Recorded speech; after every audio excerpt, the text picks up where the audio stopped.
Hi everyone, welcome to J chemistry. So guys, अपना CSIR NET June 2024 का exam हो चुका है। आई होप आपका एग्ज़ाम अच्छा गया होगा। अगर आप ये वाली वीडियो देख रहे हैं मेरे एग्ज़ाम रिव्यू के लिए, तो फिर मैं ओवरऑल ये बात कहना चाहूँ, जैसे हमेशा ही बोलती हूँ कि बीइंग ए टीचर यहाँ पर आकर मुझे ये बोलना कि पेपर बहुत ईजी था, आपने ये वाला क्वेश्चन कर लिया होगा, वो कर लिया होगा, तो ये एक ना काफ़ी एक पार्शियल लेवल ऑफ थिंकिंग है, क्योंकि सिर्फ टीचर के पॉइंट ऑफ व्यू से एग्ज़ाम नहीं चलता है। अल्टीमेटली आप स्टूडेंट्स ही एग्ज़ाम देने जा रहे हैं। तो अगर मैं बात करूँ एक स्टूडेंट पॉइंट ऑफ व्यू से, तो सबसे पहले तो NTA को अप्रिशिएट करना चाहूँगी मैं। इस बार जो हमने देखा, जिस लेवल ऑफ सिक्योरिटी एग्जाम में दिख रही थी और जैसे मैनेजमेंट दिखी, जैसे मुझे इस बार कोई नहीं दिखा किसी ने बोला हो कि मेरा सिस्टम काम नहीं कर रहा है या फिर मेरा सिस्टम बीच में फ्रीज हो गया है, ऐसा मुझे कोई केस नहीं दिखा वहाँ पर। और इस बार तो पुलिस फोर्स भी इन्वॉल्व थी और इसके साथ साथ हर एक लेवल पे बहुत सारे सिक्योरिटी वहाँ पे चेक्स चल रहे थे, बहुत मल्टीपल लेवल पे। और स्टाफ भी मुझे सरप्राइजिंगली इस बार ज़्यादा दिखा, तो सिस्टम भी सही काम कर रहा था और बाकी भी सिस्टमैटिक चीज़ें लग रही थी। तो कम से कम ये तो अच्छा हुआ कि नीट के बाद एटलीस्ट थोड़े से लेसन्स उन्होंने ले लिए हैं, तो इस बार एग्ज़ाम को बेटर वे से कनेक्ट करवाया गया है। अब इसके बाद अगर हम बात करें एग्ज़ाम की, तो एक कंक्लूजन यहाँ से हम ये ले सकते हैं, CSIR नेट में वैसे कैलकुलेटर अलाउड होगा या नहीं होगा ये कहीं भी मेंशन नहीं होता है, लेकिन अभी हम 4-5 टाइम से देख रहे हैं कि हर बार कैलकुलेटर अलाउड होता है। तो अब से मैं आपको यही बोलूँगी, कैलकुलेटर मिलेगा आपको एग्जाम में, तो उसके अकॉर्डिंगली आपको अपनी प्रैक्टिस करके जानी है। और इस बार जो कैलकुलेटर था उसका लेवल भी काफ़ी सही था, मतलब वो भी काफ़ी अच्छे तरीके से काम कर रहा था। जैसे बीच में एक बार हुआ था कि नेट का कैलकुलेटर बहुत ही बेकार आया था, तो ऐसा नहीं था। इस बार कैलकुलेटर भी स्टेबल था, वो भी अच्छे से काम कर रहा था। और इसके अलावा जैसे लास्ट टाइम एग्जाम में देखने को मिला था कि स्क्रीन पे क्वेश्चन कंप्लीटली विजिबल नहीं है या क्वेश्चन अलग दिख रहा है, ऑप्शंस अलग दिख रहे हैं, वैसे भी कोई प्रॉब्लम नहीं थी, वो भी इस बार स्मूथ था। तो अगर इंटरफेस की बात करें या नॉर्मल अपने एग्जाम की बात करें, तो बाकी जो कंडक्ट करवाने का तरीका था वो भी सही था और बाकी जो इंटरफेस हमें, जो सिस्टम हमें दिख रहा था, वो भी एकदम स्मूथ चल रहा था। इसके बाद एग्जाम की बात करेंगे तो यस, जैसे आपको लग रहा है कि पेपर डिफिकल्ट था, तो यस पेपर डिफिकल्ट था इस बार। अगर हम स्टेप वाइज बात करें तो देखो, अगर किसी भी स्टूडेंट को, आप में से किसी स्टूडेंट को भी अगर ये एग्जाम दिया जाए और बोला जाए घर पे बैठ के सॉल्व करना है, तो आप एक क्वेश्चन पे पूरा टाइम लगाएंगे, सॉल्व करेंगे, आंसर निकाल लेंगे, तो अलग बात है। लेकिन एग्जाम में टाइम लिमिट के साथ इतने नए क्वेश्चंस, नए तरह के क्वेश्चंस को देखकर अटेम्प्ट करना और ऊपर से अपना पीस ऑफ माइंड मेंटेन रखना और साथ में फिर नेगेटिव मार्किंग भी देखनी है, फिर में टाइम लिमिट के अंदर क्वेश्चन से मैक्सिमम सॉल्व करने हैं, तो ये सारी चीज़ें अगर हम देखते हैं तो पेपर का लेवल डेफिनेटली हाई था। अगर हम पार्ट वाइज बात करें, पहले पार्ट बी की बात करते हैं। सो पार्ट बी में अगर हम एक स्टूडेंट के पॉइंट ऑफ व्यू से देखें, तो होता ये है कि स्टूडेंट जब भी पढ़ता है या फिर टीचर्स जो आपको पढ़ाते हैं, तो हमारे पास रेफरेंस रहती है प्रीवियस क्वेश्चंस की, कि जैसे क्वेश्चन लास्ट 10 to 15 ईयर्स में पूछे गए हैं, उसी को एक काइंड ऑफ रेफरेंस माना जाता है। सिलेबस अपनी जगह पर है, बट जिस लेवल के क्वेश्चंस पूछे जा रहे हैं उसी के अकॉर्डिंगली आपको प्रिपेयर करवाया जाता है। ठीक है, इस बार अगर हम बात करें, तो अगर हम स्पेसिफिकली बात करते हैं कि एग्जाम टफ कब होता है, जब बहुत सारे ऐसे क्वेश्चंस पूछे जाते हैं जो आज तक कभी पूछे नहीं गए, तो हम बोलते हैं कि पेपर का लेवल टफ था, क्योंकि वो एग्जाम क्या होता है, फिर थोड़ा सा ऐसा होता है कि हम प्रैक्टिस को छोड़ कर गए थे, एग्जाम में कुछ थोड़ा सा डिफरेंट पूछ लिया गया। अगर पार्ट बी की बात करते हैं, तो पार्ट बी में ऑर्गेनिक मुझे सबसे डिफिकल्ट लगी एक स्टूडेंट पॉइंट ऑफ व्यू से, क्योंकि ऑर्गेनिक में क्या था इस बार, ऑर्गेनिक में ना जब क्वेश्चंस पूछे गए हैं उनको पूछने का मेथड बहुत डिफरेंट था और ऐसे क्वेश्चन कभी प्रीवियस ईयर में पूछे नहीं गए हैं। तो अगर लेवल की बात करेंगे तो फिर ऑर्गेनिक केमिस्ट्री डिफिकल्ट रही पार्ट बी में, क्योंकि बस वही बात है, जो क्वेश्चन जिस तरह से फ्रेम किए गए वो बहुत डिफरेंट थे। तो अगर आपको वो आंसर आता भी है तो आपको एक टाइम चाहिए होगा उसको सॉल्व करने के लिए, क्योंकि पहले क्वेश्चन रीड करके समझना है कि क्वेश्चन में पूछा क्या जा रहा है और किस तरह से इसको अप्रोच करना है। तो इसलिए ऑर्गेनिक वाला लेवल आपको डिफिकल्ट लगा होगा, आई एम श्योर। बाकी आप बताना आपका फीडबैक जो भी एग्जाम को लेके। इसके बाद फिजिकल केमिस्ट्री और सबसे लास्ट में अगर हम बात करें, इनऑर्गेनिक पार्ट बी की इजी थी। और मैं इजी क्यों बोल रही हूँ, क्योंकि जो क्वेश्चंस हमें देखने को मिले पार्ट बी में इनऑर्गेनिक केमिस्ट्री से, वैसे क्वेश्चन पहले भी एग्जाम में पूछे जाते रहे हैं और वैसे ही क्वेश्चन पूछे गए हैं। तो ये वाला मैं फीडबैक दे रही हूँ पार्ट बी से, from a student point of view, जिसको सारा अटेम्प्ट कर आना है, तो कुछ लिमिटेड क्वेश्चंस नहीं करने, उसके लिए सारे चैप्टर्स उसको अटेम्प्ट करने हैं। तो फिर उस वाले केस में ऑर्गेनिक डिफिकल्ट रही, क्योंकि बहुत डिफरेंट तरीके से क्वेश्चन पूछे गए थे। जैसे क्वेश्चन पहले पूछे नहीं जाते थे वैसे क्वेश्चन पूछे गए, तो उसको देखना क्वेश्चन को, फिर समझना कि क्या पूछा जा रहा है, फिर सोचना, फिर उसको अटेम्प्ट करना, ये बहुत ही टाइम टेकिंग प्रोसेस है। तो ऑर्गेनिक इसलिए डिफिकल्ट लग सकती है। इनऑर्गेनिक मैंने सबसे ईजी इसलिए बोला कि यहाँ से जो भी क्वेश्चन पूछे गए वैसे क्वेश्चन पहले भी एग्जाम में पूछे जाते हैं, तो बहुत डिफरेंट नहीं थी। अब आराम से आपने सॉल्व कर ली होगी।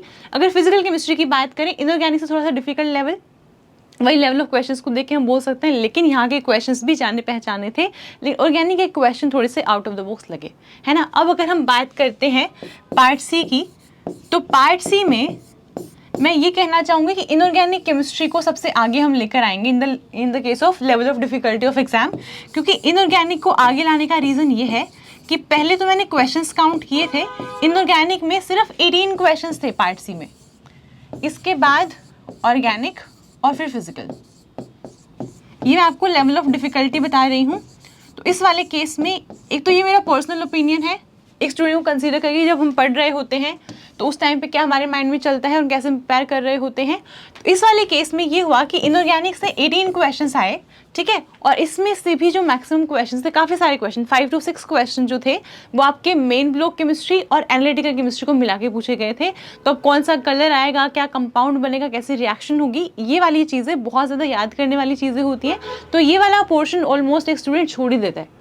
तो ये वाला क्वेश्चन आप ना ऐसे सोचिए, ये वाले क्वेश्चन जो आप नहीं कर पाए इनऑर्गेनिक केमिस्ट्री से, वो आपके कॉम्पिटिटर्स भी नहीं कर पाए होंगे, क्योंकि ये वाला पोर्शन हर कोई छोड़ता है। तो यहाँ से ना रैंक पे ज़्यादा फर्क नहीं पड़ेगा, आपके मार्क्स पे ज़्यादा फर्क नहीं पड़ेगा। तो ये वाली चीज़ है। बट हाँ, क्योंकि मेन ब्लॉक और एनालिटिकल पूछा गया, तो जो स्टूडेंट सिर्फ 2 पोर्शन करके गए थे, सपोज आपने ऑर्गेनिक किया था, इनऑर्गेनिक किया था, फिजिकल पूरी छोड़ दी थी, फिर फंस गए, क्योंकि ऑर्गेनिक का लेवल अप है इस बार, और इनऑर्गेनिक से वैसे पोर्शन से पूछे गए जहाँ से बच्चे छोड़ के जाते हैं, तो फिर इनऑर्गेनिक डिफिकल्ट हो जाती है। ऑर्गेनिक में सेम कहना चाहूँगी, जो क्वेश्चन पूछने का तरीका था वो बहुत डिफरेंट था, बहुत डिफरेंट तरीके से क्वेश्चन को फ्रेम किया गया था।